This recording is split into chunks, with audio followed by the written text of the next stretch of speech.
Hello guys! Welcome sa aking YouTube channel. Sa bidyong ito, alamin natin ang 10 pinakamagaling na babaeng volleyball players sa UAAP Season 86. Pero bago ang lahat, huwag kalimutan mag-subscribe sa aking channel. Let's go!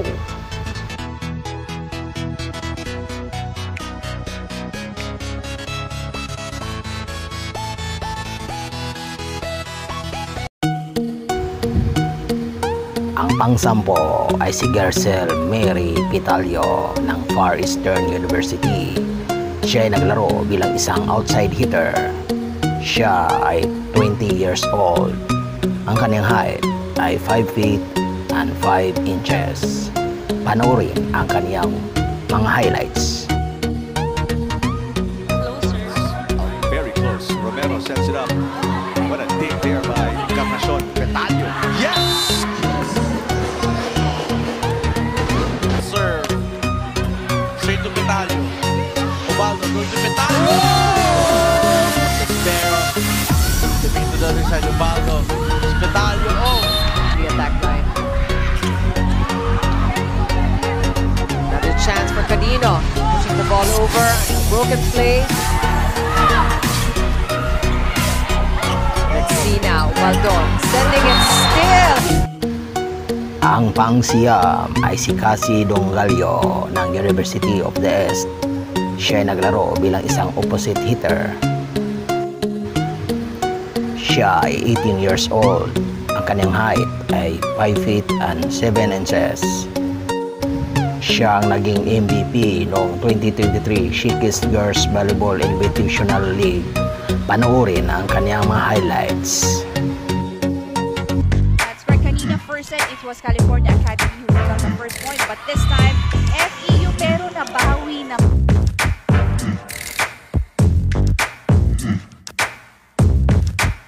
Off the block. So it was Dongalio finishing that rally.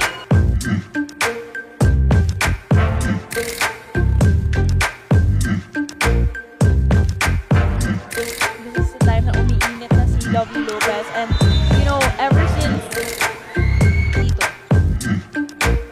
combination play and Dongalio nailing it again.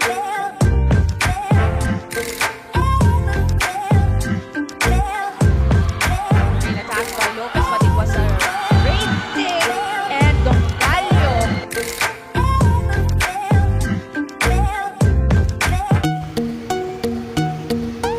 Ang pangwalo ay si Nina Itang ng University of the Philippines.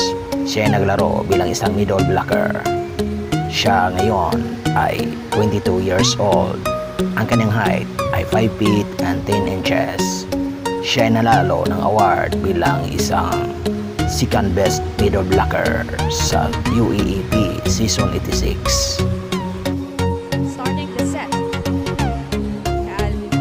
Running attack. Unang puntos makukuha ng UP courtesy of Itang. That was a good set for Itang right there.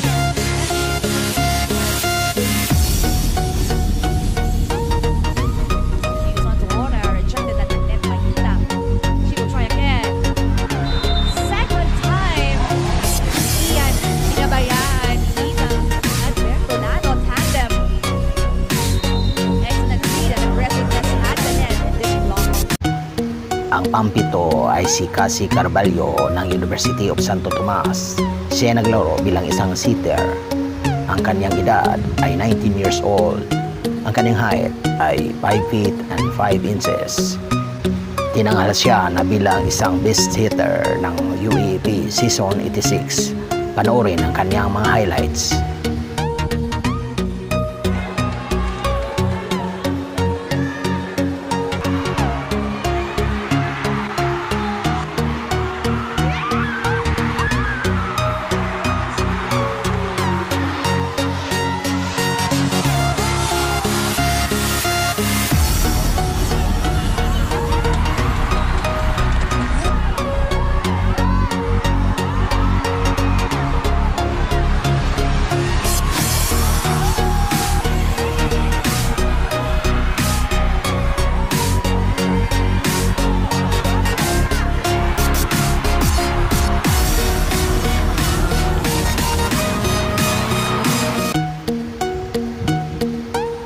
Ang pang-anim ay si Maria Bernadette Pepito ng University of Santo Tomas.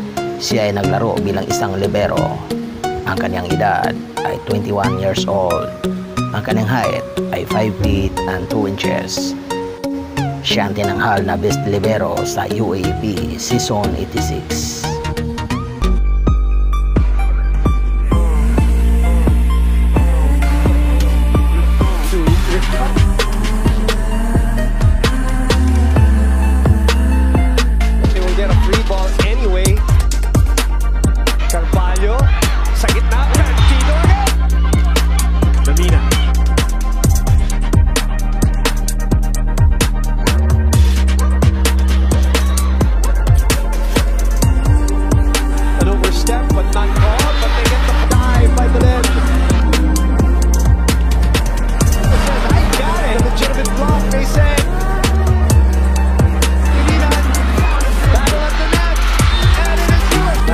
Ang panglima ay si Tia Alison Gagati ng De La Salle University. Siya ay naglaro bilang isang middle blocker.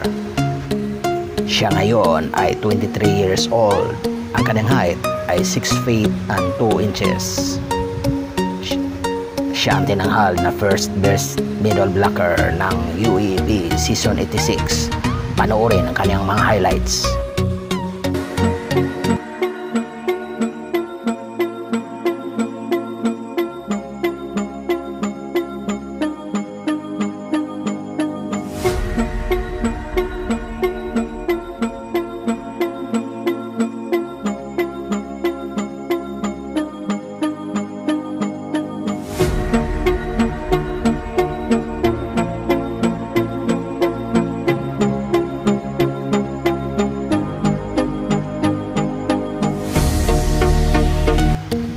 Ang pang-apat ay si Angeline Enson Puyos ng University of Santo Tomas.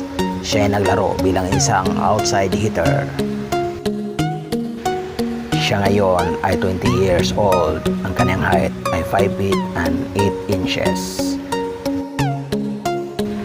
Siya ang tinanghal na second best outside spiker at Rookie of the Year ng UAAP Season 86.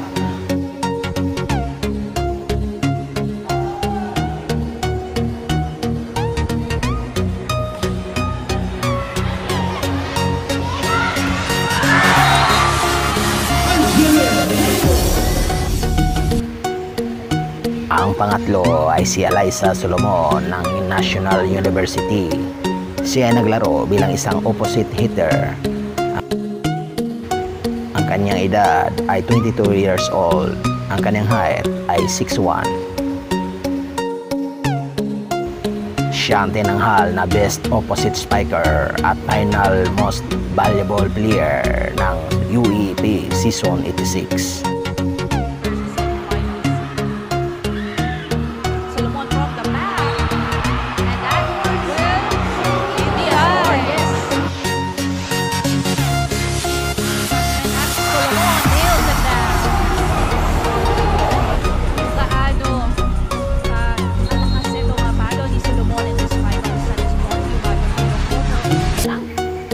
Ang pangalawa ay si Angel Ann Canino ng De La Salle University.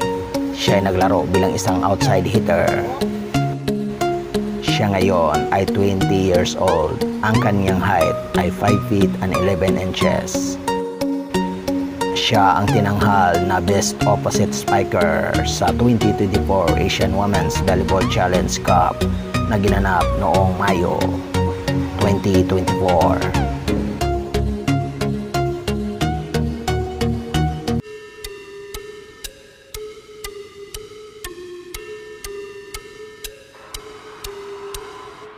Off the block, right there, and Canino.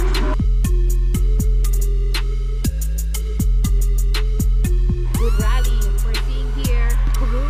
And Canino, Angels.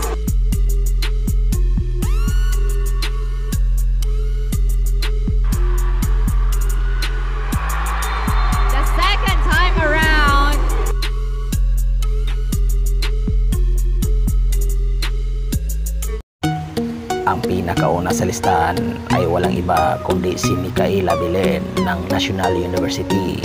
Siya ay naglaro bilang isang outside hitter. Ang kanyang edad ay 21 years old. Ang kanyang height ay 5 feet and 7 inches. Siya ang tinanghal na UEAP Season 86 MVP at first best outside spiker. What a day coming from Hierba.